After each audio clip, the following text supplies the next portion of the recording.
ধ্বংস করে দেবার জন্য আবু সুফিয়ানকে আটকা তার ব্যবসায়ী মালগুলো আমাদের হস্তগত করে দেন।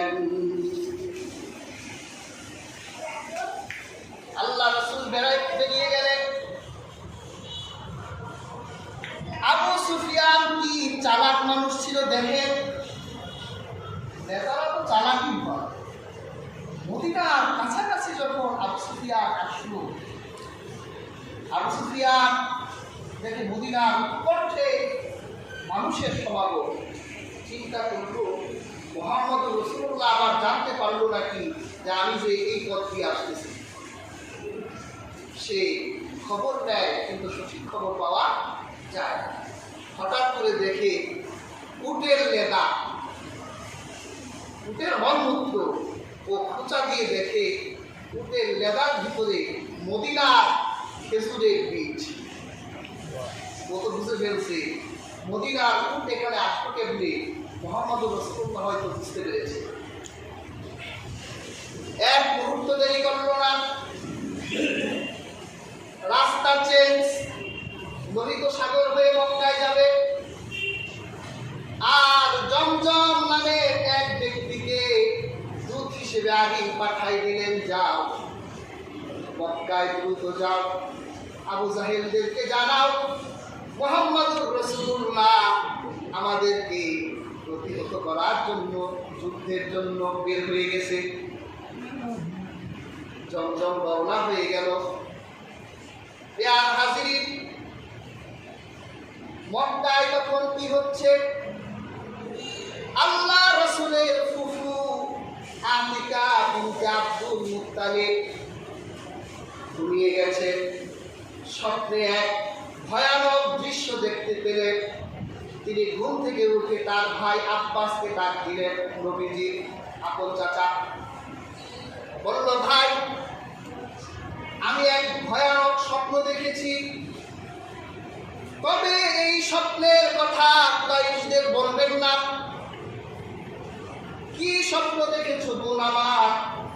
আমি স্বপ্নে দেখলাম এক আগন্তুক উটের উপর বসা, মক্কার সমতল ভূমিতে এসে আমাদের কুরাইশদের ডেকে বলছে, হে বিশ্বাসঘাতকেরা, 3 দিন পর তোমাদের উপর এমন এক বিপদ নামবে, তোমরা মক্কার কুরাইশরা ধ্বংস হয়ে যাবে। আবার সেই আরোহিত ব্যক্তি মসজিদে হারামে ঢুকলে কাবার উপর দাঁড়িয়ে বলতে লাগলেন, হে বিশ্বাসঘাতক কুরাইশেরা, আর 3 দিন অপেক্ষা করো, তোমাদের উপর বিপদ। এরপর দেখলাম সেই আরোহী ব্যক্তি আরবের সবচেয়ে বড় পাহাড় আবু কুবাইসের উপর দাঁড়ায়। আবু কুবাইসের বড় একটা পাথর নিচে পড়লো, দেখে চূর্ণ বিচূর্ণ হয়ে পাথরের প্রত্যেকটি কণাবালি আমাদের কুরাইশদের প্রত্যেক ঘরে বসে গেছে। আমার তো মনে হচ্ছে কুরাইশরা তুলে পড়বে। ভাই এই স্বপ্নের কথা কাউকে বললেন না। আব্বাস রাস্তায় বের হয়েছে, রাস্তায় অলিদের সাথে দেখা। এই অলি, আসলে একটা কথা বলি, এই কথাটা কাউকে বলো না, আমার বোন আতিকা এইরকম স্বপ্নে দেখেছে। অলি গিয়ে কাবার চত্বরে আবু জাহেল উতবা সাহেবারা বসা, গিয়ে আবু জাহেল শুনছো নাকি আব্বাসের বোন আতিকা নাকি এরকম স্বপ্নে দেখেছে। কয়েক ঘন্টার ভিতরে স্বপ্ন কুরাইশদের মাঝে ভাইরাল হয়ে গেছে। আব্বাস কোনো এক কাজে মসজিদে এসেছে তোয়াফ করতে। আবু জাহেল বলে, আব্বাস তোয়াফ শেষ হয়ে একটু আইসো, তোমার সাথে একটু কথা আছে। আব্বাস তোয়াফ করে বসে, তোমাদের বংশে পুরুষ নবী হয়েছে, আবার মহিলা নবী হইল টিটকারি করতেছে। মোহাম্মদ আজনবী কথা বলে, থাকতে দিলাম না। আবার তো দেখি তোমাদের ঘরে মহিলা নবীও আসছে, এরকম স্বপ্নে দেখে বলে বিপদ। শুনে রাখো, যদি 3 দিনের ভিতরে আমাদের কুরাইশদের ভিতর বিপদ না আসে, তাহলে আরবদের বুকে তোমাদের হিস্টোরি লিখে দিব তোমরা মিথ্যাবাদী ফেলে। আর যদি আসে তাহলে আমরা এটা লিখেছি। চারদিক কানাকানি স্বপ্ন। আকিকা শুনে আব্বাসকে বললো, ভাই আবু জাহেল তো খুব জ্বালাতন করতেছে, একটা শিক্ষা দেওয়া দরকার।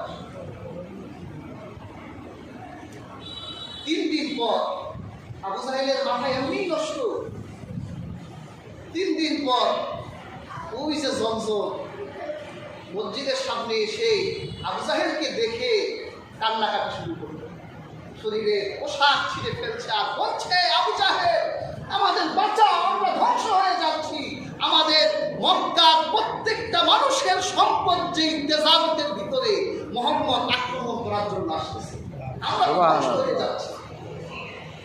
হযরত আব্বাস বলে, আমি কনফার্ম হয়ে গেলাম আমার বোনের স্বপ্ন সত্য। আবু জাহেলের মেজাজটা এমন খারাপ হলো। আবু জাহেল বলল, মক্কার এমন কোন ঘর বাংলার পাড়া প্রত্যেক ঘর থেকে একজন যুবক হলেও আমাকে দিতে হবে। আমি মুহাম্মদের বিরুদ্ধে যুদ্ধ করব। শুনে রাখো, বদরের প্রান্তরে আমি গায়িকার গান করাবো, নর্তকীর নাচ নাচাবো, মদ দিয়ে যাব, মদ খেয়ে আনন্দ এনজয় করবো। আর মুহাম্মদ আর তার অনুসারীদের কবর বদরের যুদ্ধে রচনা করে দেব।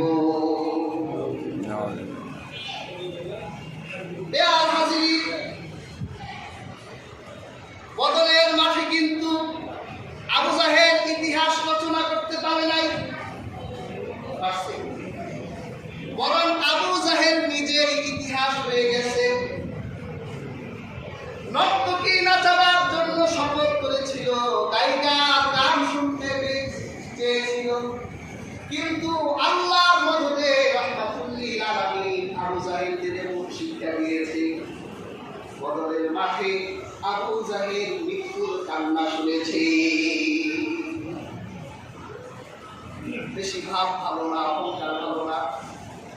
আল্লাহ পাক কুরআন কারীমে সেই মুসলিম সৈন্যদেরকে লক্ষ্য করে বলছেন, ওয়ালা তাকুনু কাল্লাযীনা খারাজু মিন দিয়ারিহিম বাতারান ওয়া রিআআন নাসি ওয়া ইয়াসুদ্দুনা আন সাবিলিল্লাহ। আল্লাহ পাক বলেন, তোমরা ঘর থেকে তাদের মতো বের হইও না, অহংকার আর রিয়া প্রদর্শন করে তাদের মতো বের হইও না। যদি তোমরা তাদের মতো বের হও যারা আল্লাহ প্রতিবাদিত, তাহলে তাদের যে পরিণতি হয়েছে, আল্লাহ তাদেরকে যেভাবে পরিবেষ্টন করেছে তোমাদেরকে সেভাবেই পরিবেষ্টন করবে।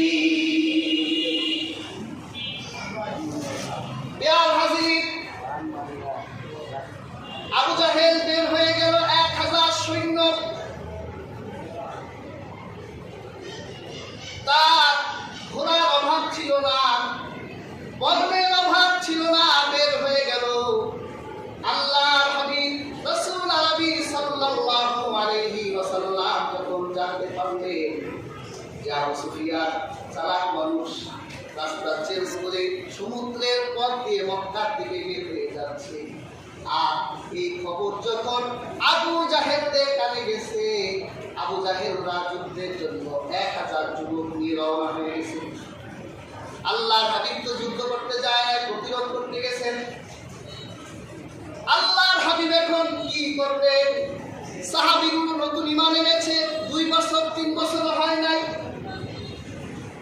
আল্লাহ রাসূল চিন্তা করলেন, এই মুহূর্তে নতুন ঈমানদার সাহাবীদেরকে নিয়ে যদি যুদ্ধের মাঠে রওনা করি, যুদ্ধ করি, তাহলে তারা যুদ্ধের মাঠে গিয়ে দেখবে কাফেরদের পক্ষে নিজের ভাই দাঁড়িয়ে গেছে, 2 দলে পিতার বিপক্ষে পুত্র দাঁড়িয়ে আছে, পুত্রের বিপক্ষে পিতা দাঁড়িয়ে আছে, ভাইয়ের বিপক্ষে ভাই দাঁড়িয়ে আছে।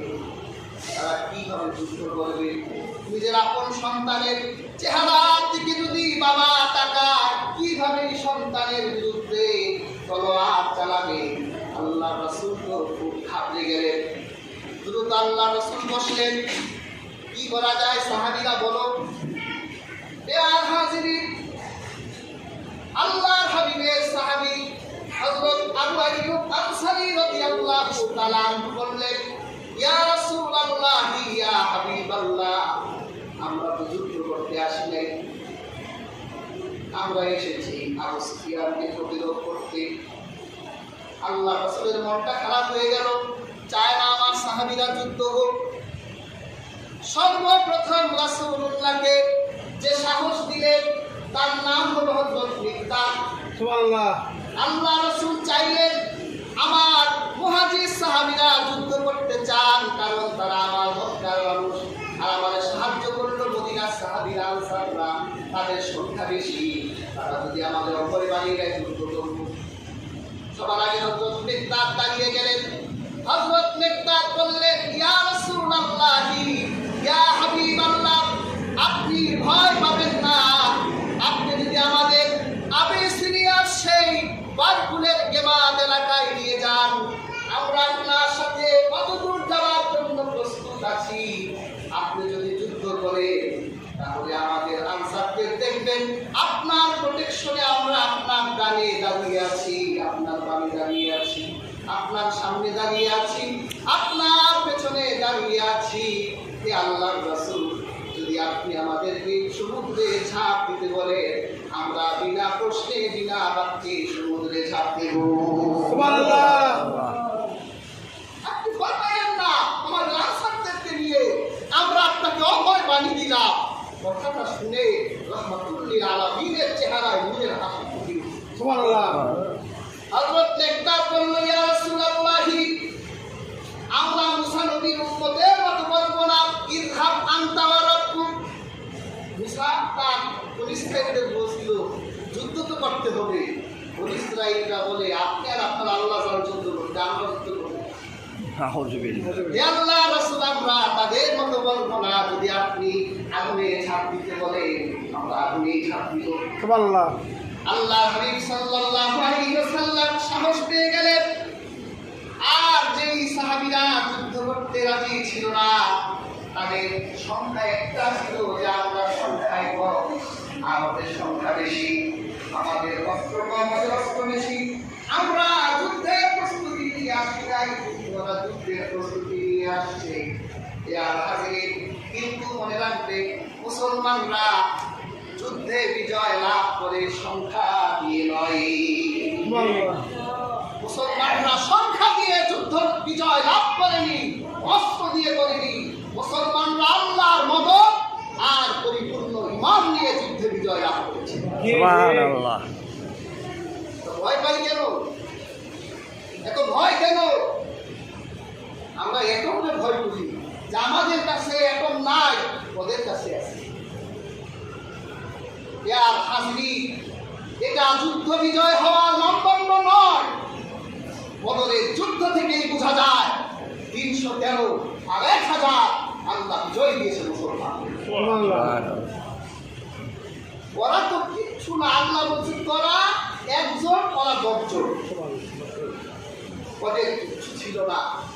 আজকে ইসরায়েল, যুক্তরাষ্ট্র আর ব্রিটেন এত বড় বড় কথা বলে, এক সময় জঙ্গলের জঙ্গলিদের মতো ছিল ওদের বসবাস। ওরা পোশাক কি চিনত না, খাবার কি বুঝতো না। ওরা প্রতিষ্ঠিত হয়েছে কিভাবে? আমার উপমহাদেশে 190 বছরের কলোনি তৈরি করে ওদের উপনিবেশ বানিয়ে আমার উপমহাদেশের সম্পদ দিয়ে ওরা ব্রিটেন তৈরি করেছে। জঙ্গলি জানোয়ারগুলো, ওদের খাসলাতের পরিবর্তন হয় নাই, জামার পোশাকের পরিবর্তন হয়েছে। আর জানোয়ার জানোয়ারই রয়ে গেছে। যুক্তরাষ্ট্র জানোয়ার জানোয়ারই রয়ে গেছে। ব্রিটেন জানোয়ার জানোয়ারই রয়ে গেছে। ইসরায়েল জানোয়ার জানোয়ারই রয়ে গেছে। পোশাকের পরিবর্তন আসছে। নিজেরা লক্ষ কোটি কোটি মানুষ হত্যা করে দ্বিতীয় বিশ্বযুদ্ধে হিরোশিমা আর নাগাসাকিতে ওরা প্রায় 5 কোটি মানুষকে হত্যা করলো। আর সাদ্দাম কয়জন মারছে, ওসামা বিন লাদেন কয়জন মারছে, মোহাম্মদ মুরসি কয়জন মারছে, ইসমাইল হানিয়া কয়জন মারছে। সন্ত্রাস, আরেকজন যে বলে সন্ত্রাস, চোরের মায়ের বড় বলা। সন্ত্রাস নিজে কোটি কোটি মানুষ হত্যা করে বিচার পায়, আর ওসামা বিন লাদেনকে টেররিস্ট বলে ডাকে। ওসামা বিন লাদেনকে সন্ত্রাস বলে, সাদ্দাম হুসেনকে সন্ত্রাস বলে, ইয়াসিন আরাফাতকে সন্ত্রাস বলে, ইসমাইল হানিয়াকে সন্ত্রাস বলে, অথচ ওরা নিজেরাই সন্ত্রাস। আমাদের ঘাড়ে পাড়া দিয়ে নিঃশ্বাস করে ফেলে, প্রতিটি নিঃশ্বাসে আমাদের সম্পদ আছে। কাজেই হাসবে আমরা সংখ্যা দিয়ে বিজয়ের চিন্তা করবো না, অস্ত্র দিয়ে বিজয়ের চিন্তা করবো না। মন থেকে যেই দিন লেখাটি দূর হবে, খালেস ঈমান থাকবে, সেই দিন দেখবে অল্প কয়েকজন দিয়ে আল্লাহ ফিলিস্তিন বিজয় করিয়ে দিয়েছে। সুবহানাল্লাহ। হাজিরিন, আল্লাহর হাবিব রাসূলুল্লাহ সাল্লাল্লাহু আলাইহি সাল্লাম সাহাবীদেরকে নিয়ে বদরে গেলেন। বদর একটা কুয়ার নাম। আরবের এক যুবকের নাম ছিল বদর। চেহারাটা ছিল চাঁদের মতো সুন্দর, আর চাঁদকে আরবি ভাষায় বলে বদর। এই লোকটা একটা কুয়া বানানো, কুয়ার নামটা হয়ে গেল বদর। এখানে মেলা হতো। আবু জাহেল আল্লাহ রাসূলের আসার আগেই বদরে তার 1000 সৈন্য নিয়ে চলে এসেছে। আসার পর যেখান থেকে ভালো যুদ্ধ করা যায়, জায়গা যেটা ভালো, ওরা ওইটা আগে দখল করে ফেলছে। মাটি শক্ত, গাছপালা আছে, পানি আছে, এইরকম জায়গা আবু জাহেলরা সব দখল করছে। আল্লাহ রাসূল এসে দেখলো মৌলিক যুদ্ধ করার যে সেক্টরগুলো সব ওদের দখলে, আর বালুকাময় জায়গা খালি পড়ে আছে। আল্লাহ রাসূল সাহাবীদেরকে বলল, এখানে খেলা তৈরি করো। শয়তান তো একটা আছে, এই যুদ্ধে স্বয়ং শয়তান নিজেও কাফেরদের পক্ষে ছিল। যখন ফেরেশতা জিবরীলকে নামতে দেখছে, তখন শয়তান সব কাফেরকে রেখে পালাই গেছে। এটাই শয়তানের কাজ। হাজির, শয়তান এসে মুসলমান সাহাবীদের মনে কুমন্ত্রণা দিতে লাগলো। দেখছো, তোমরা যে আল্লাহকে বিশ্বাস করো, তোমাদের আল্লাহ তোমাদের কোন জায়গায় রাখবো? দেখো, বালুময় জায়গা, পা স্থির থাকে না, এরকম একটা জায়গায় দিল পানি নাই, তোমার আল্লাহ তোমাদের পানি না হয় না। সাহাবীদের মনে যখন এইরকম আশঙ্কা দেখা দিল, আমার আল্লাহ সুবহানাল্লাহ, তিনি দিনকে রাত করতে পারে, রাতকে দিন করতে পারে। আল্লাহ পাক রাতের বেলা বৃষ্টি দিলেন। কোরআনে এসেছে, ওয়া ইউনাজ্জিলু আলাইকুম মিনাস সামাই মা। আল্লাহ যখন আকাশের বৃষ্টি নাজিল করলেন, কাফেরদের শক্ত মাটি হয়ে গেল পিছল, আর মুসলমানদের বালি মাটি হয়ে গেল শক্ত। সুবহানাল্লাহ। আল্লাহ কতটা দেখছে। সাহাবারা ধৈর্য ধরলো, রাসূলুল্লাহ বলল, দোয়া করতে থাকো, আল্লাহর মদদ আসবে। কি মদদ আসবো? এখন কাফেররা দেখে ওদের পায়ে এখন পিছলায়, আর সাহাবীদের পায়ে পতিত হয়ে গেছে। ওরা রাতে বৃষ্টির পানি জমা করে, পানির অভাব আছে, আল্লাহ পানির ব্যবস্থা করে দিলেন এবং সাহায্য আল্লাহ শুরু করে দিলেন। রাহমাতুল লিল আলামিন সেই দিন ফজরের নামাজের পর দোয়াও তো লাগে, দাওয়াও লাগে, দোয়াও লাগে। রাসূলুল্লাহর মন হয় না। আল্লাহ হাবিব মুহাম্মদ রাসূলুল্লাহ একটা গোপন খেমার ভিতর গিয়ে আল্লাহ দরবারে দুটি হাত তুলে ফেলিয়া হযরত আবু বকর চিন্তা করলেন, আল্লাহর হাবিব এতক্ষণ কোথায়? খেমার ভিতরে গিয়ে দেখেন আল্লাহ রাসূলের পিঠে যেই চাদরটা ছিল, চাদরটা মাটিতে পড়ে গেছে। আল্লাহ রাসূল হাত উঠিয়েছেন, আল্লাহ রাসূলের হাত বুকের উপর উঠে গেছে, চোখের পানি ছেড়ে রাসূলুল্লাহ বলছেন, আল্লাহ নতুন ইমানদার সাহাবীদেরকে নিয়ে বদলে এসেছি। আজকে যদি এই বদলের প্রান্তরে এই সাহাবীদেরকে নিয়ে আমরা শহীদ হয়ে যাই, তোমাকে কে আল্লাহ বলে রাখবে?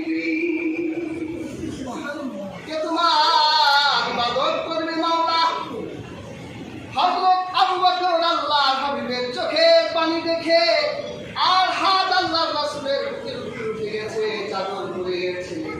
হযরত আবু বকর পেছন দিক থেকে রাহমাতুল লিল আলামিনকে জড়াই ধরলে কান্না করে বলছেন, ইয়া রাসূলুল্লাহ হাসবুক হাসবুক, আর দোয়া করবেন না, আমার মনে হয় এই দোয়া যথেষ্ট হয়ে গেছে। সুবহানাল্লাহ। আল্লাহ পাক খুশ খবর দিলেন, কাফের তো 1000। সূরা আনফালে আল্লাহ সাহায্য দিলেন, বিআলফিন মিনাল মালাইকা, ওই 1000 কাফেরের বিরুদ্ধে আমি আল্লাহ 1000 ফেরেশতা পাঠাবো। সুবহানাল্লাহ। সাহাবীদের মনোবল শক্ত হয়ে গেল। ইয়ার হাজির, আবার সাহাবারা শুনতে পারলেন ওরা আরো ডবল আসতেছে। আল্লাহ পাক সূরা আল-ইমরানে আবার সংবাদ দিলেন, বিসালাসাতি আলাফিন মিনাল মালাইকা, তাহলে 3000 ফেরেশতা আমি আল্লাহ নিজাম রাখবো। সুবহানাল্লাহ। ওরা শুনলো আরো কাফের আসবে। আল্লাহ বললেন বিখামসি আলাফিন মিনাল মালাইকা, তাহলে আরো 5000 নিজাম রাখবো। সুবহানাল্লাহ। ইয়ার হাজির, যুদ্ধের সময় ধরায় আসলো কাফেরেরা। কাফেরদের সবচেয়ে বড় বীরদের একজন হলো আসওয়াদ। এই আসওয়াদ এসে বদরের এক প্রান্তে দাঁড়ায় গেল আর ডাকতে লাগলো, ও মুহাম্মদ, তোমার শিবিরে যদি কোনো বড় বীর থাকে তাহলে তারে পাঠাও, আমি আমার তরবারি দিয়ে তার কল্লাটা নামাই দেই। আল্লাহ রাসূল বলে তার চাচা আমির হামজাকে বললো, যান, অর্থের বেশি, অর্থেরটা একটু মজাই দেয়। ইয়ার হাজির, হযরত আমির হামজা গিয়ে আসওয়াদকে বললো, আসওয়াদ, আগে তুমি আঘাত দিবা না আমি দিব। আসওয়াদ বলে, আমি তত কাপুরুষ না, আমি আগে আঘাত আমাকে করুক, আমি ডিফেন্স করে আঘাত করবো। তখন আমির হামজা বললো, তাহলে জাহান্নামের কুত্তা, যা জাহান্নামে চলে যা। একবারে এক কোট দিয়ে শীত গলা থেকে না হয়। সুবহানাল্লাহ। ইয়ার হাজির, পদে বড় বড় 3 জন বীর, উতবা, সাইবা আর হচ্ছে তার ছেলে ওয়ালিদ, 3 জন আসলো। আসার পর বলল, আমাদের 3 জনের বিরুদ্ধে মুহাম্মদ তোমার বড় 3 জন বীর পাঠাও। 3 জন আনসার এলে ওরা বলল, আমরা তো তোমাদেরকে চিনি না, আমরা অচেনা মানুষের সাথে যুদ্ধ করি না, তোমরা কি না কি, তোমাদের সাথে কি যুদ্ধ করবো, মুহাম্মদ বীর পুরুষটাকে পাঠাও। আল্লাহ রাসূল বলল, আমির হামজা তার চাচাকে বলল, আপনার আবার যেতে হবে। হযরত আলীকে বলল, আলী তোমারও যেতে হবে। আর হযরত উবাইদা রাদিয়াল্লাহু তাআলা আবুকে বলল, তোমার যেতে হবে। ইয়ার হাজির, এবার 3 জনের বিরুদ্ধে 3 জন ডিফেন্স। ইয়ার হাজির, হযরত আলী ওয়ালিদের মাথা উঠাই দিল, আমির হামজা সাইবা কল্লা নামাই দিল, আর হযরত উবাইদা উতবার কল্লা নামাই দিল। কিন্তু উতবা একটু ভালো বীর ছিল, সে হযরত উবাইদাকেও শহীদ করে ফেলল। ওরা দেখলো মুসলমান সংখ্যা কম হলেও তেজ আছে, এত দূর থেকে হেঁটে এসেছে। আমরা চিন্তা করছিলাম হয়তো ক্লান্ত হয়ে গেছে, আসলে ক্লান্ত হয় নাই, একসাথে যুদ্ধ করা দরকার। ইয়ার হাজিরিন, এমন যুদ্ধ হলো যখন যুদ্ধের তামামা বেজে উঠল। ইয়ার হাজিরিন, আমার আল্লাহ রাব্বুল আলামিন সেই বদরের প্রান্তরে আকাশ থেকে 1000 ফেরেশতা নামাই দিলেন। সুবহানাল্লাহ। ফেরেশতাদের পরনের কাপড় ছিল সাদা, মাথার পাগড়ি ছিল সবুজ। আল্লাহ কোরআন কারীমে বলেন, ফাদরিবু ফাওকাল আ'নাকি ওয়াদরিবু মিনহুম কুল্লা বানান। ফেরেশতারা কাফেরদের গলায় আঘাত করত আর তাদের প্রত্যেক পাঁজরে পাঁজরে আঘাত করত, আর কাফেরেরা একের পর এক বদরের প্রান্তরে নিহত হতে লাগলো।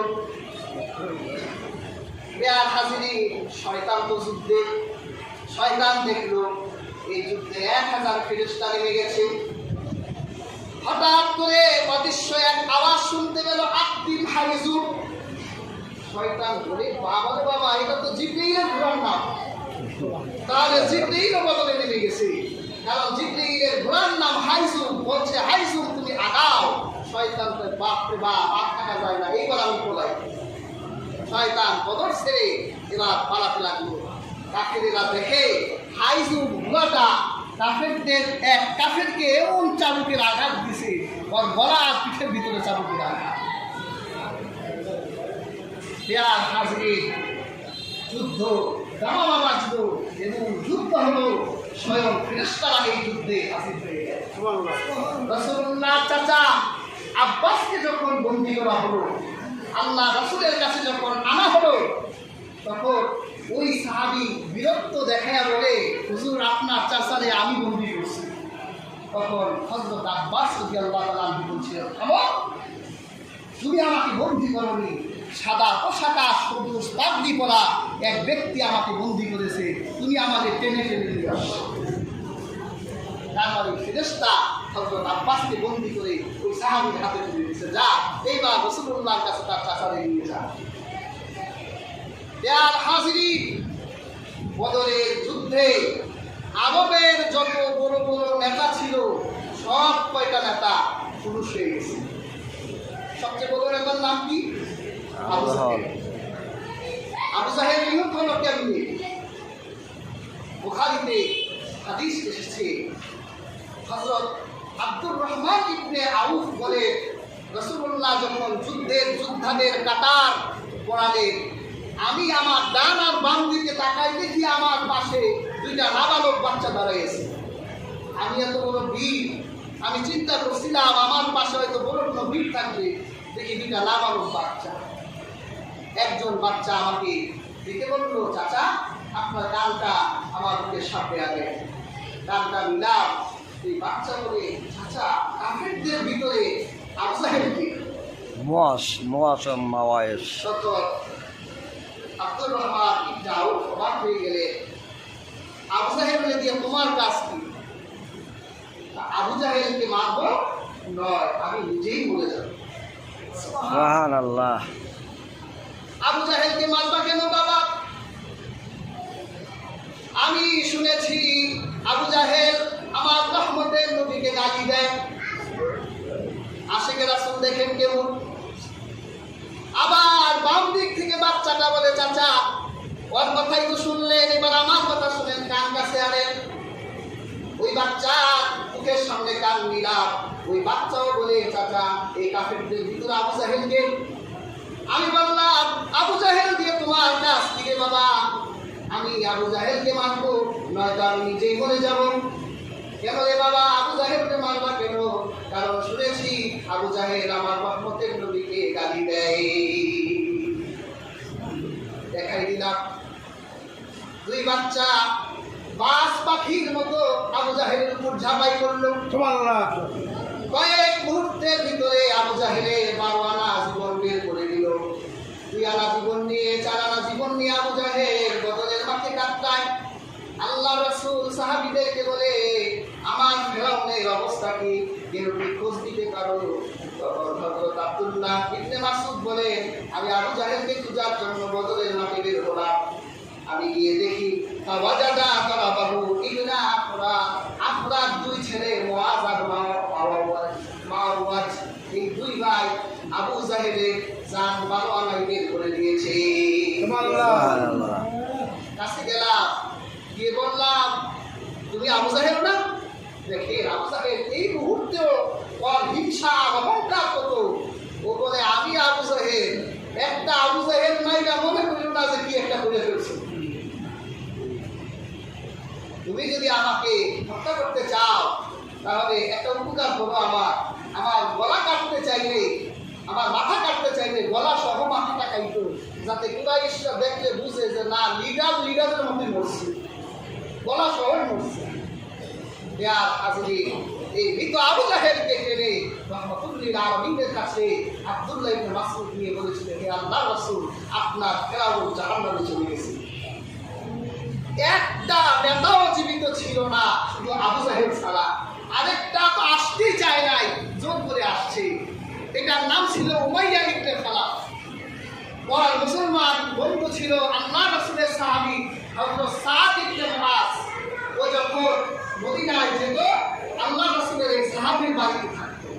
আবার যখন সাদ মক্কায় আসতো, তখন এই উমাইয়ার বাড়িতে থাকতো।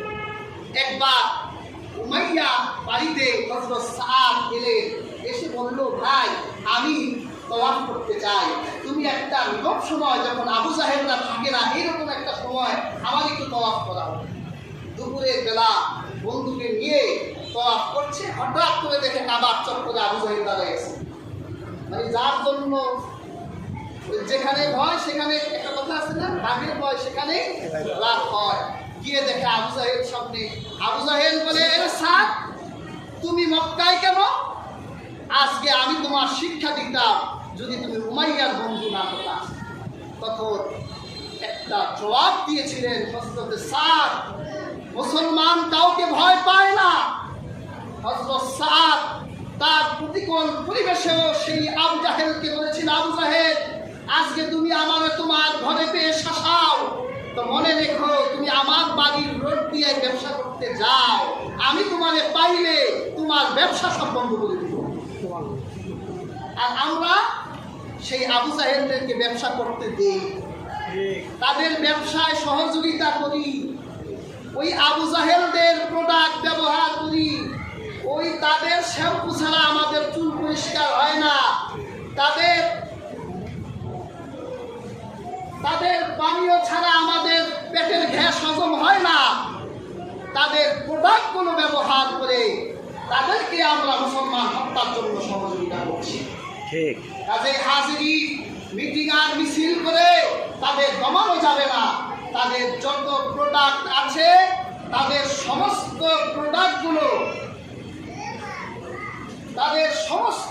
প্রোডাক্টগুলোকে আমাদের বেচাও বন্ধ করতে হবে, কেনাও বন্ধ করতে হবে। ৫৭টা মুসলিম বিশ্ব যদি তাদেরকে অর্থনৈতিকভাবে আমরা বয়কট করতে পারি, আবার হাজার বছরের ভিক্ষুকরা দেখবে ভিক্ষার করে নিয়ে আমাদের কাছে তেল যায়, বাবা আমার একটু তেল দেন, আমাদের কাছে স্বর্ণ চাইবো, বাবা আমরা আবার ভিক্ষুক হয়ে গেছে, আমাদেরকে আবার একটু স্বর্ণ দেন। কিন্তু আমরা আমার ভাই বলে যাচ্ছে, আমরা মুসলিম বিশ্ব তাদের জন্য একটু আমাদের মনের ভিতরে কোনো ধরনের সহযোগিতা আমরা দেখতে পাই না। আমাদের লিডারগুলো সব মুনাফিক হয়ে গেছে। ঠিক কাজে হাজিরি Muslim world, what has happened to you? Your brother is dead, your sister is calling. Don't I have a brother of Muslim world? আমাদের বোনগুলো আমাদেরকে চিন্তা করে বলছে যে আমার একটা ভাই কি মুসলিম বিশ্বে নাই? Answer please, reply. আল্লাহ সুবহানাহু ওয়া তাআলা says, kill or die.